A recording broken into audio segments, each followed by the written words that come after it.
सुप्रभात मंडळी. आपण वाचत आहोत एक होता कारभार हे सौ वीणा गवाणकर यांचं पुस्तक. मागच्या भागात आपण वाचलं की त्या दोन गोऱ्या लोकांनी त्याचं पुस्तकं कशी हिसकावून घेतली आणि आता त्याला परत प्रश्न पडला होता की कसं काय आता पुढे करायचं. पण त्याच्या म्हणण्यानुसार तडाखे सहन करणाराच ताठ उभा राहू शकतो असं म्हणून त्यांनी परत सुरुवात केली होती. तर बघूया आता कारभार काय करतोय पुढे. वाइल्डर हाऊस हा फोर्ट स्कॉटमधला विभाग कामधंदेवाल्यांमुळे कायम गजबजलेला असे. कॅन्सासहून आठवड्यातून 3 वेळा फेऱ्या मारणाऱ्या गाड्या येथे थांबत. उतारूंची गर्दीही बरीच असे. मजुरांचे ठेकेदार, गुराढोरांचे व्यापारीही इथेच उतरत. त्यामुळे या भागात कायम उलाढाली चालू असत. या गर्दीचा उतारूंचा फायदा घेऊन जॉर्जने एका हॉटेलच्या आडोशाला आपलं धुलाई केंद्र सुरू केलं. उतारूंना धुळीने आणि घामाने चिकचिकलेले कपडे स्वच्छ धुवून इस्त्री करून मिळू लागले. या सोयीमुळे उतारू खुश आणि पोटापाण्याचा प्रश्न मिटल्याने जॉर्जही खुश. हे धुलाई केंद्र या हॉटेलच्या विशेष आकर्षणाचा विषय बनले. त्यामुळे हॉटेल मालकाने मागच्या पडवीत जॉर्जला आपलं बस्तान बसवायला परवानगी दिली. हॉटेलमधील स्वयंपाकीण काकू त्याला काम मिळवून देई आणि जॉर्ज तिला तिच्या शेगड्या चुली लिंपून साफ करून देई. गाड्या आल्यावर तिला घाईगर्दीच्या वेळी स्वयंपाकात मदत पण करी. तीही बिचारी, लेकरा पोटभर जेव रे, असल्या धुण्या बडवण्यानं तू थकून जातोस असं म्हणून त्याच्या जेवणाची सोय बघे. जॉर्ज त्यावेळी अवघा 13 वर्षाचा होता. कपडे धुताना टबमध्ये हात पुरत नसत म्हणून त्याला पायाशी स्टूल घ्यावे लागे. एखाद्या कलाकाराच्या वृत्तीनं तो आपले धुलाई काम तन्मयतेने, आत्मयतेने आणि कुशलतेने करीत असे. कपडे धुण्यापासून त्यांना इस्त्री करून घड्या घालण्यापर्यंत साऱ्या कृती अगदी पद्धतशीर असत. गलिच्छपणाची जागा सुंदरता कशी घेते हे नुसतं पाहत राहावं. त्याचा निर्मळ स्पर्श हाती आलेल्या प्रत्येक गोष्टीला मंगल सुंदर बनवून टाकी. मातीचंही सोनं होई त्याच्या मशागतीनं. फोर्ट स्कूलमध्ये जाऊ पूर्वीच तो बऱ्याच शिक्षकांना आणि पालकांना माहीत झाला होता. त्याच्या धुलाई केंद्रामुळे ओळखी वाढलेल्या होत्या. शाळेच्या प्रवेशद्वारापाशी घुटमळणाऱ्या जॉर्जला एका शिक्षिकेनं पाहिलं. तिनं यापूर्वी बरेच निग्रो विद्यार्थी पाहिले असल्याने त्यांचा तो सुरुवातीचा बुजरेपणा तिला माहीत होता. पण आजवर या मुला इतका दुबळा, गबाळा आणि इतक्या उत्सुक नजरेचा विद्यार्थी तिच्या बघण्यात कधी आला नव्हता. तिनं चौकशी केली. तिच्या लगेच ध्यानी आलं की या मुलाला नीट बोलता येत नाही. भावनातिरेकाने त्याचे शब्द एकमेकात अडखळतायत. तिनं त्याचं बोलणं समजून घेतलं. स्वतःच्या वर्गात त्याला दाखल करून घेतलं. प्रथम कोणत्या वर्गात त्याला बसवावं हे ठरवता येईना. तो वाचू शकत होता पण लिहिण्यात गती नव्हती. थोडंफार गणित येत होतं. इतिहास भूगोलाच्या बाबतीत अज्ञान होतं. परंतु सृष्टीविज्ञानाच्या बाबतीत मात्र त्यानं त्याच्या शिक्षिकेला चकित केलं होतं. तिलाही ज्ञात नसलेल्या कितीतरी गोष्टी त्यानं तिला ऐकवल्या होत्या. आता त्याचा एकही दिवस नव्हे, एकही क्षण रिता जात नव्हता.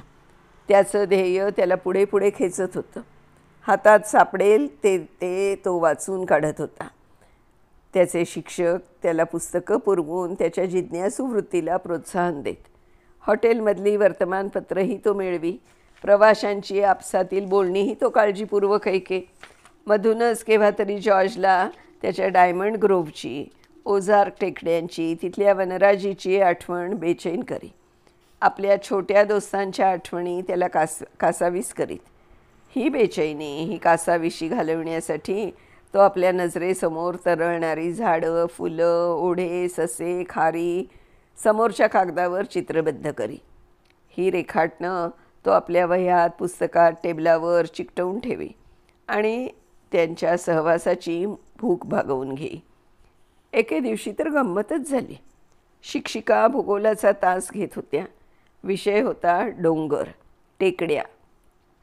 विषयाचं नाव कानी पडताच जॉर्जची समाधी लागली. डोळ्यांसमोर ओझार टेकड्या नाचू लागल्या. पेन्सिल अभावितपणे समोरच्या कागदावर फिरू लागली. ओझार टेकड्या आकार घेऊ लागल्या. बाईंच्या लक्षात जॉर्जची तंद्री आली. जरा कडक आवाजात त्यांनी वहीची मागणी केली. वहीतील रेखाटन त्यांनी मिनिट 2 मिनिट निहाळलं आणि विचारलं, कुठं पाहिल्यास तू या टेकड्या? ओझार्क, जॉर्ज अडखळत म्हणाला. अगदी हुबेहूब. मलाही तशाच वाटल्या या. तू वर्ग सुटल्यावर मला आठवणीने भेट. तास संपला. जॉर्ज दबकतच बाईंपाशी पोचला. त्याची आणखी काही रेखाटनं होती. ती त्यांनी बारकाईनं तपासली. तुला श्रीमती लांगच्या चित्रकलेच्या वर्गात घातला पाहिजे. तुझ्यासारख्या विद्यार्थ्याला शिकवून तयार करणं त्यांना नक्कीच आवडेल. जॉर्ज चित्रकलेच्या वर्गात दाखल झाला. त्या नाताळात त्याच्या इतका भाग्यवान दुसरा कोणीच नव्हता, कारण श्रीमती लॉंगने त्याला एक जलरंगाची पेटी, अख्खी पेटी बक्षीस दिली होती. 3 वर्ष निघून गेली. जॉर्ज वरच्या वर्गात गेला होता. उन्हाळ्याच्या सुट्टीला सुरुवात झाली. वाइल्डर हाऊसमध्ये उतारूंची आपसात चालणारी बोलणी जॉर्जच्या कानी पडत. त्यांच्या चर्चा ऐकून आपणही निरनिराळे प्रदेश पाहावेत, धरतीची निरनिराळी रूपं पाहावीत, असा विचार त्याच्या मनात मूळ धरू लागला. ही इच्छा त्याला स्वस्थ बसू देईना. सारी सृष्टी देवाची आहे. तिला सर्वांगाने पाहिलंच पाहिजे. तिचं संपूर्ण दर्शन घेतलं पाहिजे. तिची खरी ओळख झालीच पाहिजे. निर्णय घेतला गेला. पश्चिमेकडे विस्तारत जाणाऱ्या अमेरिकेसाठी रस्ते, पूल, लोहमार्ग इत्यादी बांधण्याच्या कामी मजुरांची गरज असे. त्या उन्हाळ्याच्या सुट्टीत जॉर्जने आपलं नाव मजुरांच्या ठेकेदाराकडे नोंदवलं. वयाने लहान असल्याने त्याला मजूर म्हणून न घेता स्वयंपाकी म्हणून घेण्यात आलं. कॅन्सास ते डेन्व्हर पर्यंत बांधल्या जाणाऱ्या लोहमार्गावर कामावर त्याला पाठवण्यात आलं. तिथे त्याने बरीचशी पुंजी जमवली. उघड्या माळावरचे ते भर उन्हाळ्यातले दिवस त्रासदायक होते खरे. काम करताना, पाणी भरताना जॉर्ज आपल्या छोट्या दोस्त मंडळींची, म्हणजे फुलांची, झाडांची, पानांची, नदी नाल्यांची, झिमझिमणाऱ्या पावसाची चित्रं मनात रेखाटी. या मनोरंजनात तो ते भयानक रणरणते ऊन विसरून जाई. रात्री मात्र तो खुश असे, कारण उघड्या माळावरच्या शीतल रात्री स्वच्छ चांदणं त्याचा श्रमपरिहार करीत. उन्हाळी कामाचा त्याचा करार संपल्यावर मिळालेला पगार घेऊन तो आणखी पश्चिमेकडच्या प्रवासाला निघाला. आपल्या प्रवासात पोट भरण्यासाठी जॉर्जला ठिकठिकाणी काम करावं लागे. दिवस निभवावा लागे. त्यानं स्वयंपाक रांधला, लाकडं फोडली, तो माळी बनला, गटारं खणली, हमाली केली, सुतारा लोहाराच्या हाताखाली कामं केली, घण घातले, विस्तव फुलवून भट्ट्या रसरशीत ठेवल्या. लोहाराच्या हाताखाली काम करत असताना समोरच्या रस्त्यावर पडलेल्या एका प्रसंगाने मात्र त्याला मुळापासून हादरवलं. करकरीत तिन्ही सांजेची वेळ. एकाएकी गोऱ्या लोकांचे थवेच्या थवे समोर गोळा होऊ लागले. 4-2 उत्साही माणसांनी मोठ्या शेकोटीसाठी जमवाजमव केली. पलीकडच्या तुरुंगातून एका निग्रो कैद्याला पकडून काहींनी आणलं ते यथेच्छ मारपीट करीतच. तोपर्यंत शेकोटी रचणाऱ्या उत्साही मंडळींनी त्या लोहाराच्या भट्टीतला विस्तव शेकोटी पेटवायला नेला. नेमकं काय चाललं हे जॉर्जला समजेना, पण काहीतरी अघटित अघोरी घडणार आहे याची त्याला जाणीव झाली. प्राण घशाकडे आले. शेकोटीच्या उफाळणाऱ्या ज्वालांच्या उजेडात त्या निग्रो कैद्याची दयनीय मुद्रा दिसत होती. तो वारंवार त्या जमावाच्या पाया पडत होता, विनवण्या करत होता. मारझोड थांबवून त्यांनी त्याला शेकोटीकडे ढकलायला सुरुवात केली. जीव वाचवण्याची शेवटची धडपड तो निग्रो कैदी करत होता. त्याची ती धडपड पाहत सगळे आसुरी आनंदाने हसत होते, खिदळत होते. आयाबायाही या समारंभात सहभागी होत्या. त्यांनी आपली लहान मुलं खांद्यावर उंच करून धरली होती. त्यांना नको का दिसायला? शेवटी त्याला त्यांनी आगीत फेकलंच. तशाही पेटत्या शेकोटीतून धडपडत उठून तो बाहेर आला. पुन्हा त्याला हात ढकललं. ज्वालांच्या उजेडात दिसणारं त्याच्या चेहऱ्यावरचं कारुण्य, अगतिकता जॉर्जच्या हृदयाला पीळ पाडत होती.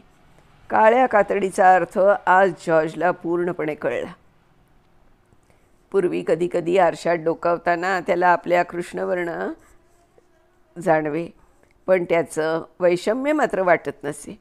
गुलाबात नसतात का अनेक रंग, पानात नसतात का अनेक रंग, पक्षातही अनेक रंग असतात, तसे माणसातही काही काळे तर काही गोरे, शेवटी चामडीचाच रंग.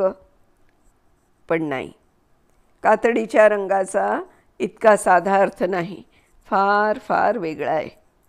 त्या निग्रोच्या आकांताच्या करुण किंकाळ्यांपेक्षाही त्या जमावाच्या हर्षोन्मादाच्या आरोळ्यांनी त्याचं मन बधीर झालं. जळणाऱ्या त्या मांसाच्या दर्पाने त्याच्या पोटात ढवळलं, फडबडून आलं, आतडी घशाकडे येऊ लागली. त्याला एक समजून चुकलं, पौरुष आणि कृष्णवर्ण एकत्र नांदणं या समाजाला मानवणारं नाही. अशा परिस्थितीत कृष्णवर्णाने आपली मर्दुमकी सिद्ध करू पाहणं म्हणजे साक्षात मृत्यूला आमंत्रण देणं. निग्रोंवरील अन्यायाची दाद न्यायालयातही लागत नाही. न्यायदेवता ही गोऱ्यांचीच. अनेक पुस्तकातून पत्रकातून जाहीरपणे मांडलं जात होतं. निग्रो हा वंशच अलग आहे. गोऱ्यांपुढे कृष्णवर्णी केव्हाही कनिष्ठच, आणि कोणत्याही परिस्थितीत कसेही करून तो आहे तिथेच म्हणजे कनिष्ठच ठेवला पाहिजे. इतरांप्रमाणे राजमार्गाने जाऊन ज्ञान मिळवणं निग्रोंना शक्य नव्हतं. त्याला आता आडपाऊल वाट पकडायला हवी होती.